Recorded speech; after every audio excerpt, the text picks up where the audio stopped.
Hi guys, welcome back to a new video of Quick Guide. Today in this video, I'm going to show you how you can delete your Justits order. Keep watching the video till the end. To delete your Justits order, firstly open your Justits application. The home page of Justits will appear on the screen.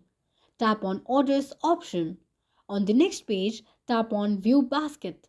The order you have placed will be shown on the page. Click on the bin icon on the right side of the order. It will delete your order in no time. This is how you can delete your Justits order quickly and easily just in few steps. If you have any thoughts or queries, let us know in the comment section. Don't forget to subscribe to our channel. Also press the notification bell icon so that YouTube will notify you whenever we post a new video. I hope this video was useful to you. If it was, go ahead and give us a thumbs up. Thank you so much for watching.